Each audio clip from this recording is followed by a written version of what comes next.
आज के दिन मनाई गई इशिता और रूही की बरसी। दोस्तों, ये है मोहब्बतें सीरियल से जुड़ी हर एक अपडेट के लिए सब्सक्राइब करिएगा हमारे इस चैनल को एंड वीडियो को लाइक शेयर करना ना भूलिएगा। ये है मोहब्बतें के इस एपिसोड में जब यहाँ पर आलिया को बताती है इशिता अपने मन का दर्द कि मैं ना एक अच्छी माँ बन पाई, ना एक अच्छी दोस्त और ना एक अच्छी पत्नी। आज मेरी वजह से तुम्हारे पापा का सर्जरी हो रही है और दूसरी ओर मेरा परिवार कहाँ है मुझे नहीं पता। एक बेटी भी खोई है मैंने, किस हाल में थी मैं ही जानती हूँ। मैं अपनी लाइफ में बहुत अनलकी रही हूँ, लेकिन जब मेरी लाइफ में रूही आई थी ना तो ऐसा लगा था कि मेरा प्यार मुझे मिल गया। मुझे याद है वो दिन जब मेरी माँ ने मुझे कहा था कि आज मुझे मेरी लाइफ का प्यार मिलने वाला है, और उसी दिन मेरी मुलाकात मेरी रूही से हुई थी। आलिया जो होती है यहाँ पर इशिता को कंसोल करती है, समझाती है कि अम्मा बिल्कुल फिक्र मत कीजिए और अपने आप को दोष देना बंद कीजिए। आप वर्ल्ड की बेस्ट मदर हो और मेरे लिए तो आप वर्ल्ड की बेस्ट इंसान भी हो, क्योंकि आपके आने से मेरी लाइफ में और अप्पा की लाइफ में काफ़ी चीज़ें सॉर्टेड हो चुकी है। दूसरी ओर यहाँ पर पीहू जो होती है अपनी दादी और नीलू के साथ पहुँच जाती है मंदिर में अपनी तपस्या को पूरा करने के लिए। फालतू के शो देखकर पीहू का दिमाग बहुत ज़्यादा ड्रामेटिक हो रखा है। इसी वजह से वह मंदिर पहुँचती है नंगे पाँव अपनी तपस्या पूरी करने के लिए, ताकि पार्वती को इंसाफ मिल सके। जब पीहू यहाँ पर नंगे पाँव चलने की कोशिश करती है तो उसके पाँव में कंकड़ चुभने लगते हैं। उसकी दादी बोलती है कि पुत्र चप्पल पहन ले, लेकिन यहाँ पर पीहू कहती कि मेरी तपस्या है इसलिए मैं नंगे पाँव ही करूंगी और थाली मांगती है। आगे जाकर वहाँ पर इशिता याद करती है कि मेरी छोटी बेटी पीहू भी है, पता नहीं वो किस हाल में होगी, कैसी दिखती होगी। मैं बहुत याद करती हूँ उसको, काश मैं उसे देख पाती। जब यहाँ पर पीहू अपनी तपस्या पूरी करने के लिए नंगे पाँव चल रही होती है तो यहाँ पर शगुन आती है जो कि कहती है कि मैं आपको नंगे पाँव कैसे चलने दूंगी, आप मेरी बेटी जो होती है बहुत क्यूट वे में शगुन का मंगलसूत्र, मांग का सिंदूर और सब चीजें चेक करती है, इनफैक्ट बिंदी भी। और वो कहती कि मम्मी आपने सिंदूर नहीं लगाया, इसलिए प्लेट से लेकर वो सिंदूर लगाती है डायलॉग बोल के। पीहू के क्यूटनेस से शगुन और सभी घर वाले काफी ज्यादा खुश रहते हैं। दूसरी ओर आज है इशिता की बरसी। इशिता के माँ बाप आज के दिन इशिता को बहुत मिस कर रहे होते कि 7 साल पहले हमने अपनी बेटी खो दी, यकीन ही नहीं होता हमने रूही को भी खोया, कितने खुश थे वो लोग। और अब तो हम पीहू को भी देख नहीं पाते हैं।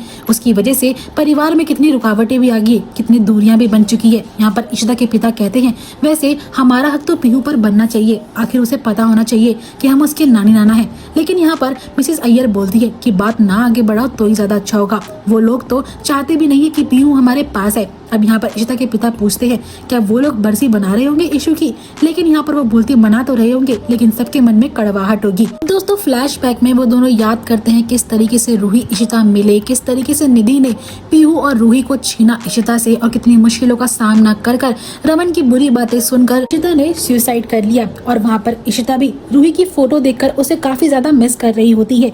कितना प्यार था उन दोनों के बीच में, पहली बार माँ बनने की खुशी भी और मॉम का पहला अवार्ड भी रूही ने इशिता को दिया था। वैलेंटाइन डे पर रमन और इशिता को नजदीक लाने वाली भी सिर्फ और सिर्फ रूही ही थी। और मिसेस भल्ला जो होती है अपने पति से बात कर रही होती है, उन्हें बरसी में आने के लिए कहती है, लेकिन वह कोई न कोई बहाना मारकर आना कैंसिल कर देती हैं। और यहाँ पर सिमरन आती है जो कि संतोष से बात कर बोलती है मम्मी मुझे पता है पापा ने आज भी बरसी में आने से मना कर दिया, हमेशा ही इस दिन कोई न कोई बहाना बनाकर दूर चले जाते हैं। संतोष कहती है कि क्यों ना जाए, दो ऐसे लोग उन्होंने खोए हैं जो उनकी जिंदगी के बहुत करीब थे, रूही और इशिता।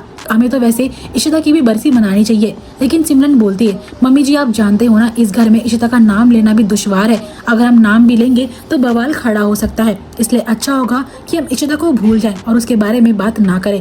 अब यहाँ पर संतोष बोलती है कि दिल में तो यादें रह जाती है ना, मैं आज भी इशिता को बहुत याद करती हूँ, न जाने हमसे कौन सी ऐसी बड़ी गलती हो गई जिससे कि हमने रूही और इशिता दोनों को खो दिया। अगर पीहू नहीं होती तो हमारा क्या ही होता।